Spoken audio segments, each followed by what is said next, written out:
సిద్దిపేట జిల్లా బెజ్జంకి మండల కేంద్రంలో శుక్రవారం పూలే జయంతిని పురస్కరించుకొని పూలే దంపతుల విగ్రహాలకు పలువురు ప్రజా సంఘాల నాయకులు పూలమాలలు వేసి ఘనంగా నివాళులర్పించారు.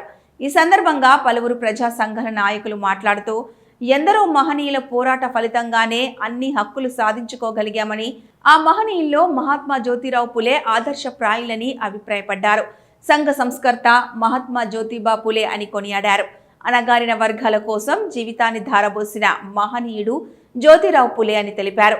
ఆధునిక భారతదేశంలో సామాజిక న్యాయం, మహిళా సాధికారికత ఉద్యమాలకు ఆద్యులు పూలే అని ప్రశంసించారు. చదువుతోనే సమన్యాయం, అభివృద్ధి సాధ్యమని నమ్మిన మహాత్ముడు అని చెప్పుకొచ్చారు. సమాజంలో కుల వ్యవస్థ నిర్మూలన, స్త్రీ పురుషులకు సమాన హక్కుల కోసం ఎంతగానో పోరాడిన సామాజిక యోధుడు పూలే అని వారు తెలిపారు. అట్టడుగు వర్గాల ఆత్మ గౌరవానికి విద్యనే ఆయుధంగా అందించిన పూలే మహనీయుని ఆశయ సాధనకు అందరూ కృషి చేయాల్సిన అవసరం మరియు బాధ్యత ఎంతైనా ఉందని వారు స్పష్టం చేశారు. అవిభక్త భారతదేశంలో అంటరానితనం, అణచివేత, సామాజిక రుగ్మతలపై పోరు సల్పిన తొలినాటి యోధుడు పూలే అని అభిప్రాయపడ్డారు. అలనాటి ఆచారాల వ్యవహారాల్లో కుల వ్యవస్థతో కూడిన ఛాందస భావాలు తీవ్రంగా ఉండేవని, అటువంటి పరిస్థితుల్లో కాలానికి సమాజానికి ఎదురెళ్లే సమాజంలో అందరికీ స్వేచ్ఛ, సమానత్వం, ఐకమత్యం కోసం పాటుపడిన ధీశాలి పూలే అని తేల్చెప్పారు. ఈ కార్యక్రమంలో అంబేద్కర్ సంఘం మండల అధ్యక్షులు దీటి బాలనర్సు, ఎంఆర్పీఎస్ మండల అధ్యక్షుడు వడ్లూరి వర్షరాములు, బీఆర్ఎస్ మండల పార్టీ అధ్యక్షులు పాకాల మహిపాల్ రెడ్డి, సిపిఎం మండల కార్యదర్శి తిప్పారపు శ్రీనివాస్, ప్రజా సంఘాల నాయకులు లింగాల లక్ష్మణ్, చింతకింది వర్షరాములు, బుర్రా సురేష్ కుమార్, ఏల శేఖర్ బాబు, దీటి రాజు, బిగుళ్ళ మోహన్ తదితరులు పాల్గొన్నారు. ఏదైతే మహనీయులు జ్యోతిబా పూలే జయంతి వేడుకలను 198వ జయంతి వేడుకలను పురస్కరించుకొని ఈ కార్యక్రమాన్ని బెజ్జంకి మండల అన్ని ప్రజా సంఘాల సమన్వయంతో నిర్వహించుకోవడం జరుగుతుంది.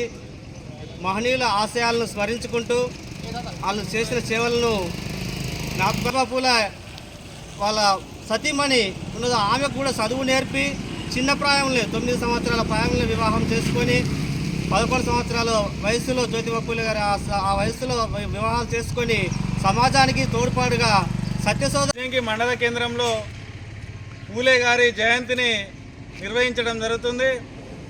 ఈ పూలే ఆలోచన విధానాల్ని ప్రజల్లోకి తీసుకెళ్ళి ప్రజలను చైతన్యం చేసే విధంగా మనందరం కూడా పాటుపడాలని కోరుతూ, ఆ రోజు పూలే గారు మహిళలకు విద్యను చెప్పించి వారిని చైతన్యం చేయాలనే ఆలోచనతోటి 1848లో మొట్టమొదటిసారిగా బాలికల పాఠశాల పెట్టి మహిళలకు, బాలికలకు చదువు చెప్పి ఈరోజు మహిళలు ఉన్నతమైన స్థానానికి వచ్చిరంటే ఆనాటి నుంచి విద్యను అందించడమే ఒక మూల కారణంగా చెప్పుకోవచ్చు. అప్పుడు ఆ రోజు ఉన్నటువంటి బ్రాహ్మణీయ విద్యా వ్యవస్థను కూలదోలి శూద్రులకు, అట్లాగే అట్టడుగు వర్గాల ప్రజలకు కూడా చదువు చెప్పించి వారిని చైతన్యం చేసి వారిని ముందుకు తీసుకుపోయే విధంగా ఆ రోజు పూలే గారు ఆలోచన చేయడం జరిగింది. అట్లాగే ఆ రోజు ఉన్నటువంటి అనేక అసమానతలకు కానీ, అంటరానితనానికి కానీ ఇవన్నీ రూపుమాపాలంటే ప్రజలకు, పేద ప్రజలకు అందరికీ కూడా చదువు చెప్పించడం ద్వారానే, వీళ్ళంతా చైతన్యం కావడం ద్వారానే ఈ అంటరానితనాన్ని కానివ్వండి, కుల వ్యవస్థను నిర్మూలించడం జరుగుతుందని ఆలోచించినటువంటి గొప్ప మేధావి పూలే గారు అని ఈ సందర్భంగా మనం అందరం కూడా గ్రహించాల్సినటువంటి అవసరం ఉంది.